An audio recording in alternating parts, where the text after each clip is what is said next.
प्रधानमंत्री नरेंद्र मोदी ने राजस्थान के मुख्यमंत्री अशोक गहलोत के अच्छे स्वास्थ्य की कामना की, क्योंकि वो सीकर में उस कार्यक्रम में शामिल नहीं हो पाए जहां उन्होंने राज्य के लिए कई विकास परियोजनाओं का उद्घाटन किया था। मुख्यमंत्री अशोक गहलोत पिछले कुछ समय से बीमार है और उनके पैर में चोट लग गई है। उन्हें आज कार्यक्रम में शामिल होना था, लेकिन स्वास्थ्य कारणों से नहीं आ सके।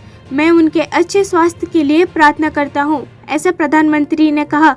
मुख्यमंत्री गहलोत ने अपने सोशल मीडिया के माध्यम से जानकारी दी कि डॉक्टरों ने उन्हें घायल पैरों के कारण आराम करने की सलाह दी है।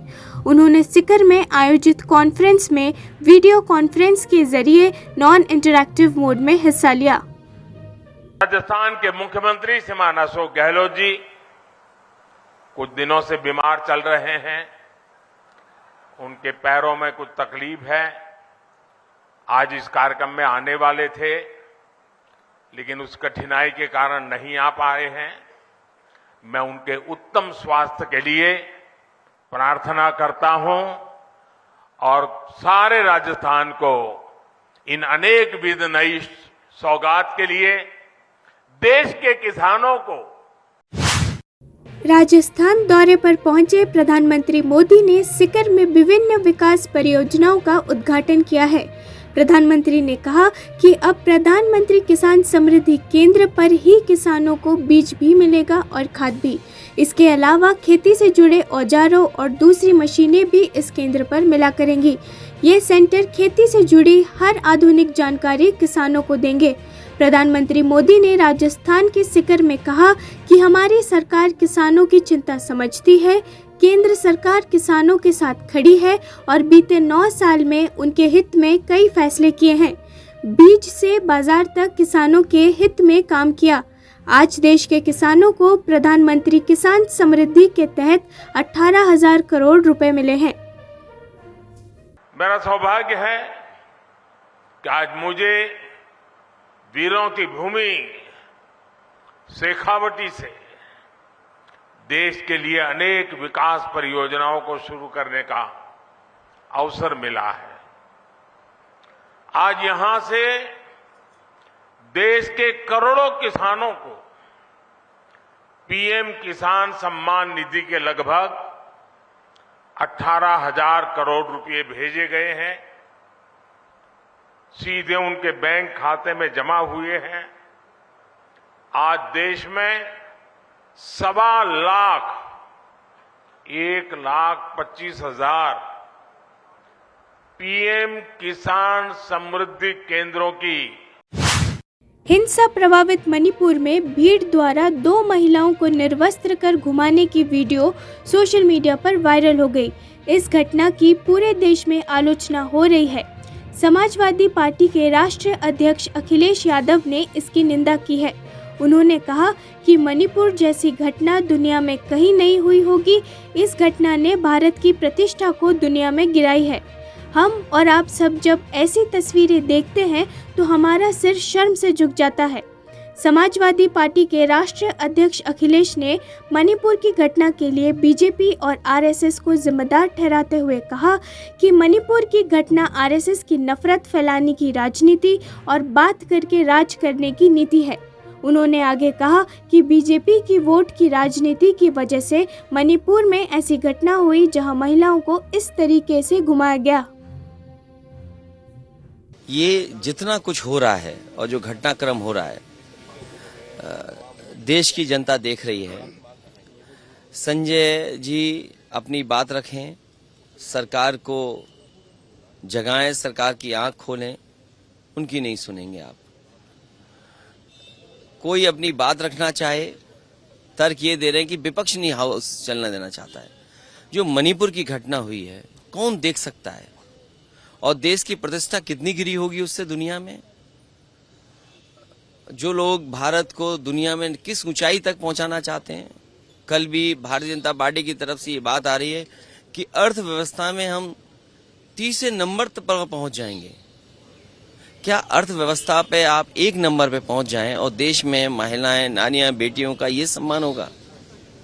मणिपुर जैसी घटना ने सबको मजबूर किया उस पर खड़े हो जाएं, उस पर बात रखें।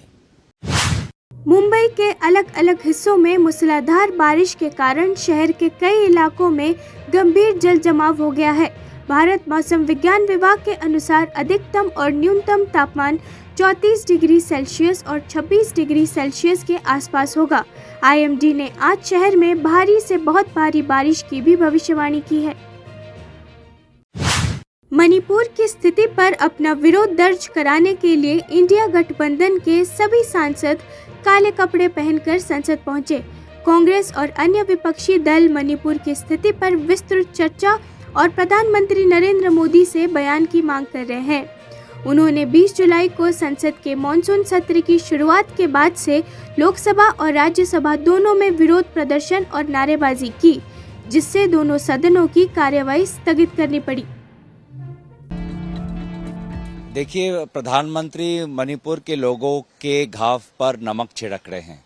जिस समय हम बोल रहे हैं कि वो मणिपुर जाके देश की व्यवस्था को संभाले, राष्ट्र सुरक्षा के हित में काम करे। तमाम सांसद जो इंडिया अलायंस के साथी सांसद हैं, वो आज काले वस्त्र पहनकर आए हैं ताकि हम लोग अपने वस्त्रों के माध्यम से भी अपना विरोध दर्ज करा सकें कि जिस प्रकार से एक निर्दयी सरकार मणिपुर के बारे में बिल्कुल भी संवेदनशील नहीं है, मणिपुर के विषय में संज्ञान लेने को तैयार नहीं है।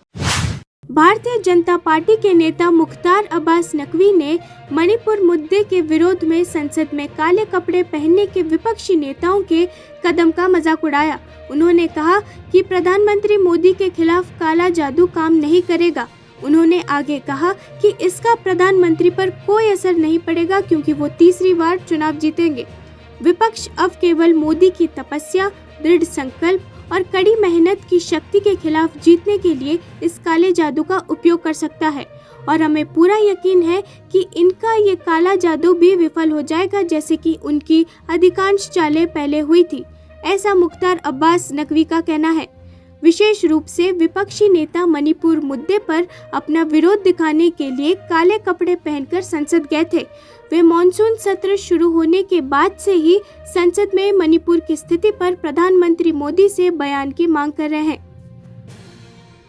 एक बात आपको बताएं, मोदी जी की तपस्या की ताकत पर वार के लिए काले जादू का प्रहार भी कुनबे का बेड़ा पार नहीं कर पाएगा, क्योंकि मोदी जी की तपस्या की ताकत पर वार के लिए अगर आप काले जादू का प्रहार करने वाले हैं तो आप समझ लीजिए आपका ही बंटाधार होगा, क्योंकि उनकी तपस्या की ताकत और परिश्रम के परिणाम ने देश के आन बान शान को, देश की तरक्की को चार चांद लगाया है।